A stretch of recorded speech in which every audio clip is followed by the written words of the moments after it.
Selamat pagi untuk Bapak dosen dan teman-teman sekalian. Di sini saya bersama teman-teman kelompok saya yang akan memaparkan video pembelajaran untuk memenuhi salah satu tugas KKNI, yaitu mini riset dalam mata kuliah akuntansi keuangan. Nah, dalam video pembelajaran kami akan membahas 3 topik. Yang pertama aset tetap, yang kedua aset sumber daya alam, dan yang ketiga aset tidak berwujud. Baiklah, sebelum kami memaparkan video pembelajaran dari kelompok kami akan memperkenalkan diri terlebih dahulu. Perkenalkan, nama saya Egi Oktarius Kotendal sebagai moderator, dan teman saya Anggi Fitria Rizkiani, Ana Ramadhani Bintang, Febi Anggreni Dalimunte, dan Sofia Fahrarianda. Baiklah, bagian pertama itu pengertian aset tetap yang akan dijelaskan langsung oleh saya. Yang dimaksud dengan aset tetap berwujud adalah aset-aset yang berwujud yang sifatnya relatif permanen yang digunakan dalam operasi normal perusahaan. Untuk tujuan akuntansi, jangka waktu penggunaan aset tetap dibatasi dengan lebih dari 1 periode akuntansi. Assalamualaikum warahmatullahi wabarakatuh. Perkenalkan, nama saya Anggi Fitria Rizkiani. Di sini saya akan membahas tentang klasifikasi aset tetap. Nah, di sini aset tetap itu ada dua. Yang pertama itu aset tetap umur terbatas, dan yang kedua itu aset tetap umur tidak terbatas. Nah, kita akan masuk pertama, yaitu aset tetap umur terbatas. Nah, maksudnya itu adalah aset tetap yang umur terbatas itu adalah aset tetap yang memberikan jasa penggunaan bagi operasi perusahaan dalam jangka waktu tertentu.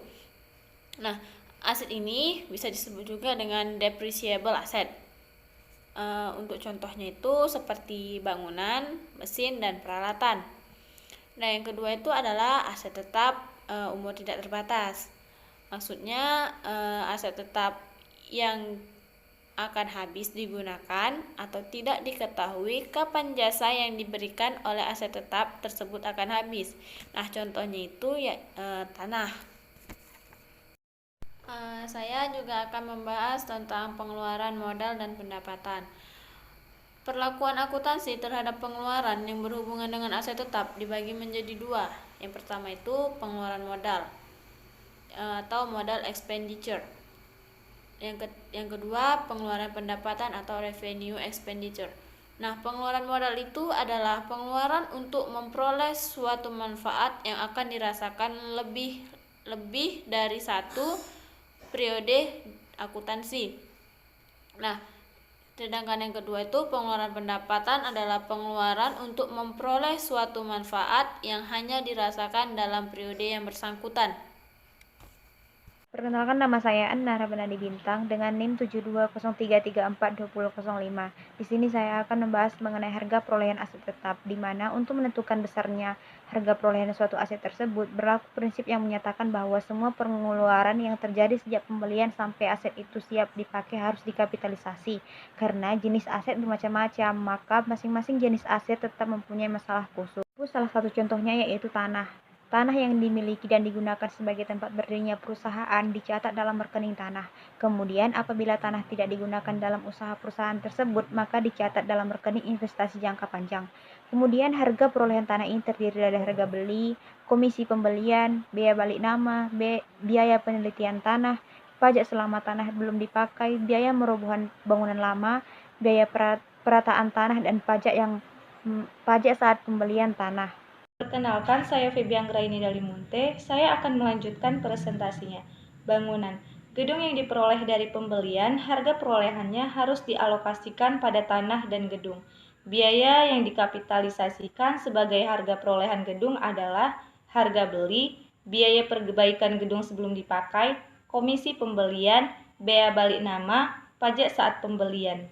Apabila gedung dibuat sendiri, maka harga perolehan gedung terdiri dari biaya pembuatan gedung, biaya perencanaan gambar, biaya penggunaan izin bangunan, pajak selama masa pembangunan, asuransi selama masa pembangunan. Alat perlengkapan gedung seperti eskalator, lift dicatat tersendiri dalam rekening alat-alat gedung dan didepresiasi selama umur ekonomis alat tersebut. Akuntansi perolehan aset tetap. Aset tetap dapat diperoleh dengan berbagai cara. Yang pertama itu ada pembelian aset. Pembelian aset dibagi menjadi dua dengan cara tunai atau kas dan kredit atau angsuran. Yang kedua itu diperoleh dengan cara pertukaran atau trade-in. Yang ketiga itu diperoleh dengan cara sewa guna modal usaha modal atau leasing. Yang keempat itu diperoleh dengan membangun sendiri, dan yang terakhir itu diperoleh dengan hibah, bantuan, atau pemberian. 1. Pembelian tunai. Yang pertama, dalam jumlah uang yang dikeluarkan untuk memperoleh aset tetap termasuk harga faktur dan semua elemen biaya yang dikeluarkan agar aset tersebut siap dipakai. Yang kedua, dalam hal aset tetap diperoleh secara tunai. Maka catatan pertama kali atas perolehan aset tetap adalah aset tetap pada kas. Setelah sini saya akan membahas tentang pembelian secara lump sum atau gabungan. Nah, apabila dalam pembelian diperoleh lebih dari satu macam aset tetap, maka harga perolehan harus dialokasikan pada masing-masing jenis aset tetap. Menurut PSAK nomor 26, harga perolehan dari setiap aktiva atau aset yang diperoleh secara gabungan ditentukan dengan mengalokasikan harga gabungan tersebut berdasarkan perbandingan nilai wajar setiap aset yang bersangkutan. Nah, di sini ada contoh soal pembelian gabungan.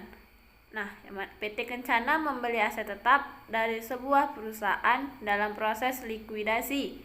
Aset tetap yang terdiri dari tanah, bangunan, dan mesin-mesin.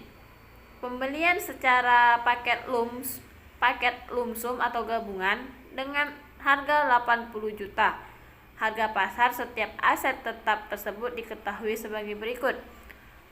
Gedung 25 juta, tanah 50 juta, dan mesinnya 25 juta. Maka perolehan masing-masing aset tetap yang diakui oleh PT EBAY atau EBAY dihitung dengan cara sebagai berikut. Gedung 25 juta dibagi 100 juta. Nah, 100 juta itu berasal dari gedung, tanah, dan mesin. Yang mana gedung 25 juta, tanah 50 juta, dan mesinnya 25 juta. Nah, itu dijumlahkan maka menjadi 100 juta. Dikali 80 juta. Nah, hasil dari 25 juta dibagi 100 juta itu dikalikan 80 juta, hasilnya adalah 20 juta. Nah, untuk tanahnya 50 juta dibagi 100 juta, terus dikali 80 juta sama dengan 40 juta. Mesin dari mesinnya itu senilai 25 juta dibagi 100 juta. Terus hasilnya dikalikan dengan 80 juta, maka hasilnya yaitu 20 juta. Yang kedua ada pembelian angsuran. Apabila aset tetap diperoleh melalui pembelian angsuran, maka dalam harga perolehan aset tetap boleh termasuk bunga. Bunga selama periode angsuran harus dikeluarkan dari harga perolehan dan dibebankan sebagai biaya bunga. Berikutnya ada contoh. PT Rales membeli mesin seharga 5 juta rupiah. Pada tanggal 1 Januari 2005, pembayaran pertama sebesar 2 juta rupiah dan sisanya diangsur setiap tanggal 31 Desember selama 3 tahun dengan bunga 12% per tahun. Pencatatan harga perolehan mesin dan pembayaran angsuran sebagai berikut. Penyelesaian 1 Januari 2005 pembelian mesin, 31 Desember 2005 yaitu pembayaran angsuran pertama senilai 1 juta rupiah. Bunga 12% dikali 3 juta rupiah hasilnya 360.000. Totalnya 1 juta ditambah 360.000 sama dengan 1.360.000 rupiah. 31 Desember 2006 pembayaran angsuran kedua 1 juta rupiah. Bunga 12% dikali 2 juta rupiah hasilnya 240.000. Hasilnya 1.240.000. Yang angsuran ketiga 31 Desember 2007 sebesar 1 juta rupiah. Bunga 12% dikali 1 juta rupiah hasilnya 120.000. Jadi hasilnya itu 1.120.000. Adapun jurnalnya yang pertama, mesin 5 juta rupiah pada utang 3 juta rupiah dan kas 2 juta rupiah. Utang 1 juta rupiah ya, biaya Rp360.000 pada kas Rp1.360.000. Yang ketiga, utang Rp1.000.000, biaya Rp240.000 pada kas Rp1.240.000. Dan yang terakhir, utang Rp1.000.000, biaya Rp120.000 pada kas Rp1.120.000. Ketiga itu ada perolehan melalui pertukaran. A. Perolehan dengan surat berharga. Jadi aset tetap yang diperoleh dengan cara ditukar dengan saham atau obligasi perusahaan dicatat dalam buku besar sebesar harga pasar saham atau obligasi tersebut. Kemudian apabila harga pasar saham atau obligasi tidak diketahui, maka harga perolehan aset tetap ditentukan sebagai harga pasar aset tetap tersebut. Jadi jika harga pasar surat berharga maupun aset tetap tidak diketahui, maka nilai pertukaran ditentukan oleh keputusan pimpinan perusahaan. Kemudian pertukaran aset tetap dengan saham atau obligasi perusahaan akan dicatat dalam rekening modal saham atau utang obligasi sebesar nilai nominalnya. Jadi selisih nilai pertukaran dengan nominal dicatat dalam rekening agio atau disagio. Sebagai contoh, PT Klikbank menukar sebuah mesin dengan 1000 lembar saham biasa nominal dengan 10.000 per lembar. Pada saat penukaran, harga pasar saham sebesar 11.000 per lembar. Adapun jurnalnya yaitu mesin di sebelah debit sebesar 11 juta yang diperoleh dari mesin yang 1000 lembar dikali dengan harga pasar saham sebesar 11.000 per lembar, maka dapatlah hasilnya 11 juta. Dan di sebelah kredit ada modal saham biasa, yaitu sebesar 10 juta, di mana ini diperoleh dari sebuah mesin dengan 1000 lembar, kemudian dikali dengan saham biasa dengan nominal 10.000 per lembar, maka dapatlah hasilnya 10 juta. Kemudian di sebelah kredit terdapat agio saham 1 juta. Jadi apabila dalam pertukaran ini perusahaan menambah dengan uang, maka harga perolehan mesin adalah jumlah kas yang dibayarkan ditambah dengan harga pasar surat berharga yang dijadikan penukar. Nilai wajar mesin produksi yaitu Rp800.000, uang tunai yang dibayarkan Rp1.700.000, harga perolehan truk Rp2.500.000. Jurnalnya yaitu truk 2.500.000 dan akumulasi depresi mesin 1.500.000 pada debit, kas 1.700.000, mesin 2 juta, laba pertukaran mesin sebesar 300 di kredit. Jadi, laba pertukaran mesin Rp300.000 dihitung sebagai berikut. Nilai wajar mesin Rp800.000, harga perolehan mesin Rp2.000.000, dan akumulasi depresi mesin Rp1.500.000, maka diperoleh laba pertukaran mesin sebesar Rp300.000. Baiklah, demikian yang bisa kami sampaikan untuk topik aset tetap. Selanjutnya kami akan membahas mengenai aset sumber daya alam. Jadi, di dalam aset sumber daya alam ini, menurut akuntansi yaitu terdiri dari kayu atau pohon yang ditanam untuk tujuan komersil dan juga sumber daya yang berada di endapan bawah tanah seperti minyak, gas, dan mineral. Yang kedua itu, biaya perolehan aset sumber daya alam dicatat di neraca. Kemudian didepresi atas aset tersebut dibebankan sebagai beban pada laporan laba rugi, yang mana jurnal terkait mengurangkan biaya perolehannya di neraca. Nah, yang ketiga itu di neraca sendiri. Jadi sumber daya alam ini diklasifikasi sebagai aset jangka panjang atau long-lived asset dan berbeda dari aset tetap lainnya yang dapat didepresiasi karena secara fisik diambil selama operasi perusahaan dan hanya dapat diganti melalui proses alami. Sekian dari saya. Terima kasih. Catatan dan penilaian sumber daya alam yaitu prinsip harga pokok dan prinsip mempertemukan atau cost and matching principles. Prinsip harga pokok berarti bahwa pada saat perolehannya sumber alam harus dinilai dan dicatat sebesar harga pokok tersebut. Dengan prinsip mempertemukan, maka harga pokok sumber alam harus didepresi.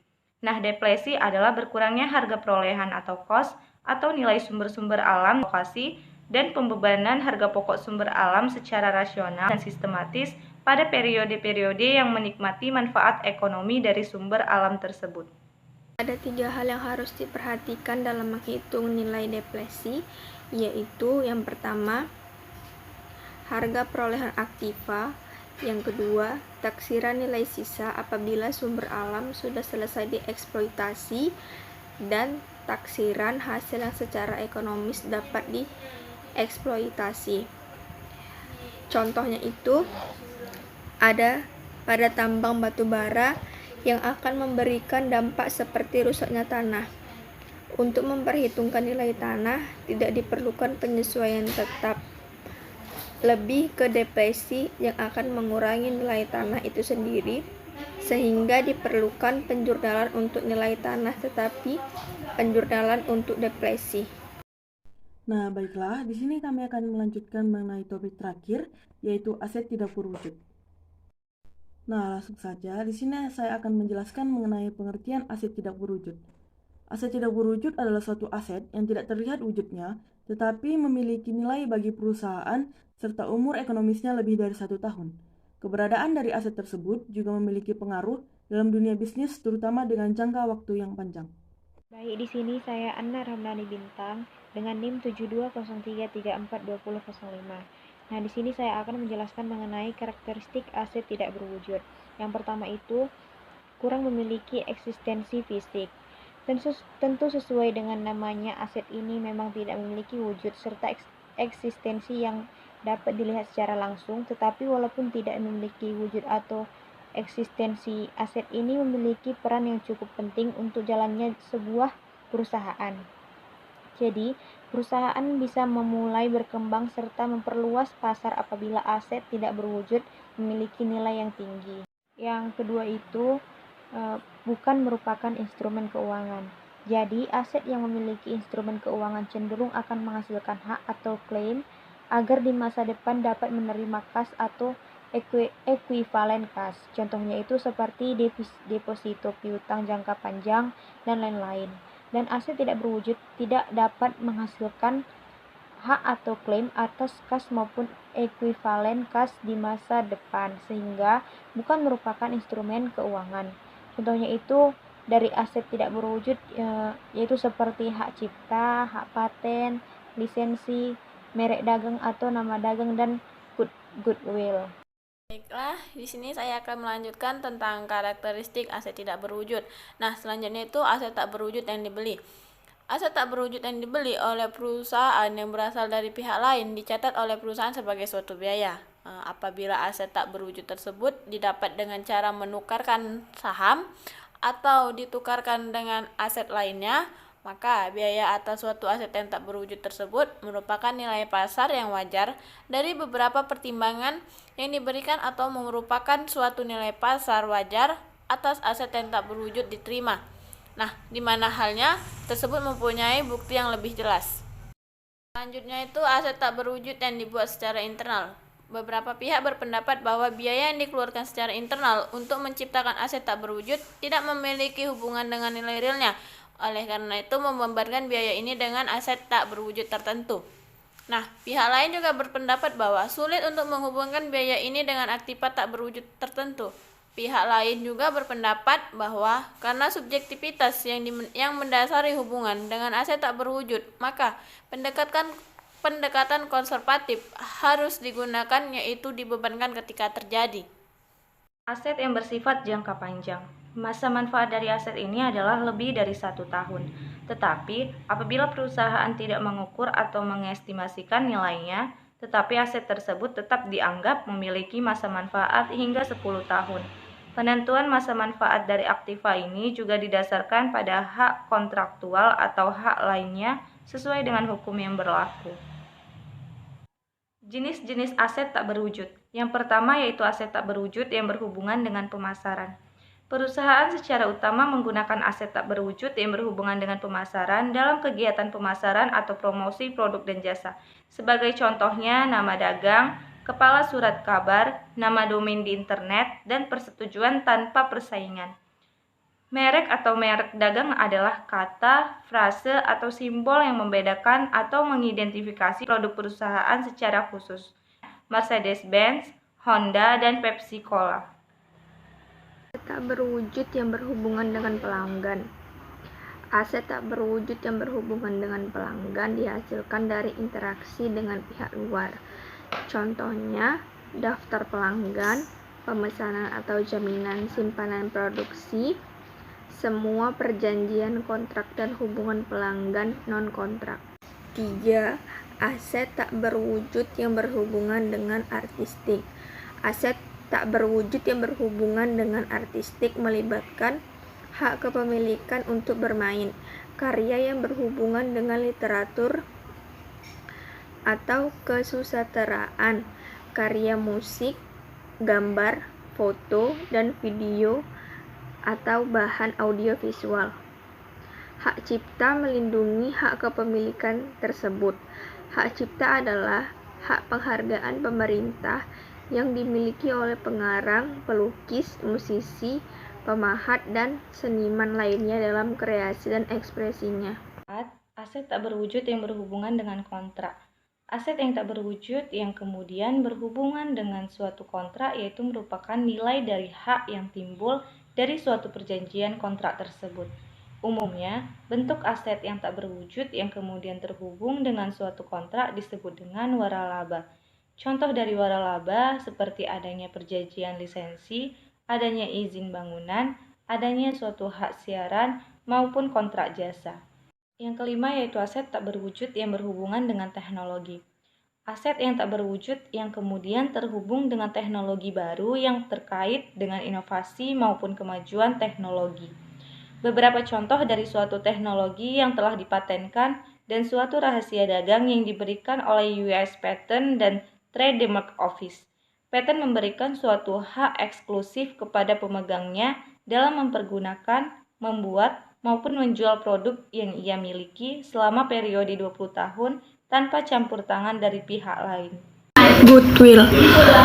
Walaupun perusahaan dapat mengkapitalisasi biaya-biaya tertentu yang dikeluarkan dalam mengembangkan aset khusus diidentifikasi seperti hak paten dan hak cipta, jumlah yang dikapitalisasi umumnya tidak signifikan, tetapi perusahaan melakukan rekaman materi jumlah aset tak terwujud saat membeli aset tidak terwujud, khususnya apabila berada di dalam situasi yang kemudian bisa melibatkan suatu penggabungan atau usaha atau merupakan pembelian bisnis lain. Secara konseptual, goodwill merupakan manfaat ekonomi di masa yang akan datang yang muncul dari aset lainnya yang diperoleh dalam penggabungan bisnis yang tidak teridentifikasi secara perorangan serta diakui secara terpisah. Hal ini sering disebut dengan paling tidak berwujud dari aset tidak berwujud, sebab yang teridentifikasi hanya bisnis dengan keseluruhan, satu-satunya cara untuk menjual goodwill. Recording goodwill. Goodwill yang dihasilkan secara internal tidak harus dikapitalisasi dalam akun. Mengukur goodwill terlalu rumit dan menyatukan biaya dengan manfaat masa depan terlalu sulit. Manfaat masa depan goodwill mungkin tidak ada hubungannya dengan biaya-biaya yang pengeluarannya digunakan untuk mengembangkan goodwill tersebut. Bahkan, goodwill tanpa biaya khusus untuk mengembangkannya. Karena tidak ada transaksi yang objektif dengan pihak luar berlangsung, banyak subjektivitas terjadi. Kemudian ada penghapusan goodwill. Perusahaan yang mengakui goodwill dalam penggabungan usaha mempertimbangkan kehidupan yang tidak terbatas sehingga goodwill tidak dapat diamortisasi. Meskipun nilai goodwill dapat turun dari waktu ke waktu, memprediksi goodwill dan pola amortisasi sangat sulit. Selain itu, investor menemukan biaya amortisasi sedikit digunakan dalam mengevaluasi kinerja keuangan. Yang pertama ada penurunan nilai aktiva tak berwujud dengan masa manfaat terbatas, yaitu dengan peraturan umum yang berlaku untuk menurunkan nilai penurunan nilai properti, pabrik, dan peralatan juga berlaku bagi aset yang tak berwujud dengan umur manfaat yang terbatas. Kemudian dalam menelaah pengujian kemampuan pemulihan ini, perusahaan dapat membuat estimasi arus kas di masa yang akan datang yang diharapkan akan didapatkan dari penggunaan aktiva dan disposisi akhirnya. Selanjutnya, perusahaan menggunakan pengujian nilai wajar. Nah, yang kedua ada penurunan nilai aset tak berwujud dengan umur tidak terbatas selain goodwill. Yaitu yang pertama, aset tak berwujud dengan umur manfaat tak terbatas harus dilakukan pengujian terhadap adanya penurunan nilai aset tak berwujud tersebut minimal 1 tahun sekali. Kemudian yang kedua, pengujian penurunan nilai untuk aset dengan umur tak terbatas selain goodwill ini adalah penurunan nilai wajar. Adanya pengujian tersebut berguna dalam membandingkan nilai wajar dari aset yang tak berwujud dengan jumlah tercatatnya. Selanjutnya, penurunan nilai goodwill. Aturan dalam menurunkan nilai goodwill merupakan suatu proses yang terdiri atas 2 tahap. Nah, untuk tahapnya itu, tahap yang pertama adalah perusahaan harus melakukan perbandingan terhadap nilai wajar unit yang kemudian dilaporkan pada jumlah yang tercatat, termasuk goodwillnya. Apabila nilai wajar unit yang dilaporkan perusahaan melebihi dari jumlah yang tercatat, maka penurunan nilai goodwill tidak dipertimbangkan. Perusahaan tidak perlu melakukan apa-apa lagi. Nah, yang kedua itu menetapkan nilai wajar goodwill dan membandingkannya dengan jumlah tercatat. Di sini saya juga akan membahas tentang penyajian pos-pos yang tak berwujud dan pos-pos yang terkait. Maksudnya itu aset tak berwujud dan aset yang terkait. Nah, untuk yang pertama itu penyajian aset tak berwujud. Pelaporan aset tidak berwujud mirip dengan pelaporan properti, bangunan, dan peralatan. Nama baik perusahaan sebaiknya disajikan secara terpisah pada laporan Nah, pada laporan laba rugi itu perusahaan sebaiknya menyajikan biaya amortisasi dan kerugian impairment serta pembalikan untuk aset tak berwujud secara terpisah. Nah, yang kedua itu aktiva tak berwujud. Intangible asset terdiri dari indefinite life intangible asset dan finite life intangible asset. Indefinite life intangible asset adalah aset-aset yang umur mulai guna ekonominya tidak dapat ditentukan saat aset tersebut didapat melalui klaim-klaim legal lainnya yang dapat diperbarui tanpa biaya khusus. Nah, yang ketiga itu penurunan nilai goodwill dan indefinite life intangible asset. Goodwill dan indefinite life intangible asset diuji untuk impairment secara annual. Pengujian impairment dilakukan secara annual pada saat yang sama tiap tahunnya dan pada saat cash generating unit atau CGU level. Di sini saya akan membacakan untuk contoh aset tak berwujud. Perusahaan elektronik Samsung membeli paten atas layar berbentuk segi 4 untuk Samsung Galaxy S4 miliknya dari Apple pada tanggal 1 Januari 2013 sebesar $5 juta. Paten tersebut mempunyai usia hukum selama 10 tahun. Samsung merasa bahwa paten akan bermanfaat selama 8 tahun. Bola jurnal untuk mencatat pada saat pembelian paten dan amortisasi paten oleh Samsung pada 2003. Jawaban dari contoh soal aset tak terwujud tersebut yaitu pembelian paten pada debit 5 juta dan cash pada kredit 5 juta. Amortisasi tahun 2012 paten amortization expense 625.000 pada debit dan patent 625.000. Demikianlah video pembelajaran yang dapat kami sampaikan dalam membahas 3 topik yaitu aset tetap, aset sumber daya alam, dan aset tidak berwujud. Untuk memenuhi salah satu tugas KKNI yaitu menyeriset dalam mata kuliah akuntansi. Demikianlah yang dapat kami sampaikan. Kami mengucapkan terima kasih untuk Bapak dosen dan teman-teman